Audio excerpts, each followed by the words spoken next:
Ndoa imetaratibu zake ambazo sheria za Kiislamu imeziweka. Kijana wa Kiislamu ili aweze kuoa, Mtume sallallahu alaihi wasallam ameweka vigezo. Ya ma'shara shabab man istata'a minkumul ba'a falyatazawwaj. Enyi vijana, mtu ambaye ana uwezo miongoni mwenu aoe. Maulama wakazungumzia vigezo ni nini? Cha kwanza, awe na source of income, awe na ajira yake, awe na kazi yake ambaye inaweza ikamtosheleza yeye na ikamtosheleza na mke wake.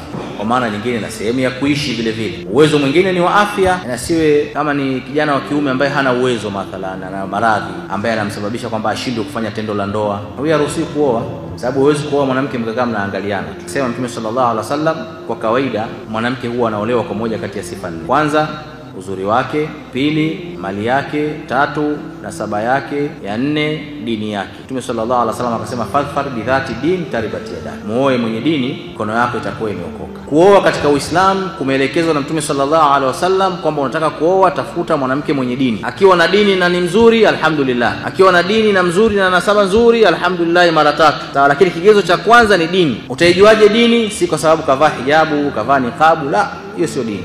Hivyo ni viashiria vya dini. Dini ni akhlaq, dini ni maadili. Utajuaje maadili yake? Inatakiwa kuchunguza kwa watu wanaomfahamu. Unachukua muda kutaka kujua na maadili yakoje. Generation yako yote inaharibikiwa kwa sababu ulifanya uselfish. Ulimpenda binti kwa sababu mrefu, ana figa ya 8, ndio akitembea kama twiga.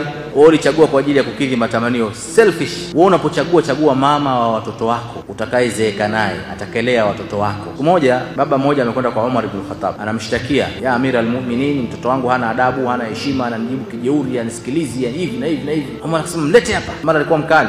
Wewe kijana, vipi, mbona umheshimu baba yako? Mashtaka yote hayo dhidi yako wewe. Jana katulia, atakwambia ya Amira al-Mu'minin, je, katika Uislamu yani wazazi tu ndio wana haki, watoto hawana haki kwa wazazi wao? Umar akasema bala, nyinyi watoto mna haki vile vile. Sema haki gani? Mathalan haki gani? Akamwambia haki ya watoto kwa wazazi wao kwamba baba yake amtafutie kwanza, kabla hajamzaa amtafutie mama yake, yani amtafute mama mzuri wa kumlea. Hiyo ni haki ya mtoto kabla hajazaliwa. Haki ya pili, ampe jina zuri. Haki ya tatu, amfundishe kuandika na Qur'an. Mtoto akasema Amira al-Mu'minin, zote tatu mzee hajanifanyia. Mama yangu mimi majusi alikuwa kilabuni kule, wameelewana huko, wamechukuana huko, hajui chochote, hana tabia nzuri. Maana yake mama akachukuliwa kilabuni. Pili, kanipa jina anaita Johrana. Johrana yule mdudu anasukuma kinyesi na miguu ya nyuma. Hilo ndio jina langu, likitajwa mbele za watu nataka niingie chini ya meza, maana yake jina la hovyo kabisa. Alafu sijui kuandika wala hiyo Qur'ani sijasomeshwa. Omar akamrudia yule mzee akamwambia, wewe umevunja haki za mtoto wako tangu siku nyingi, alafu leo unakuja kushtaki mimi kwamba nakuvunjia haki yako. Kwa hiyo kuoa sio swala la kiselfish, ni swala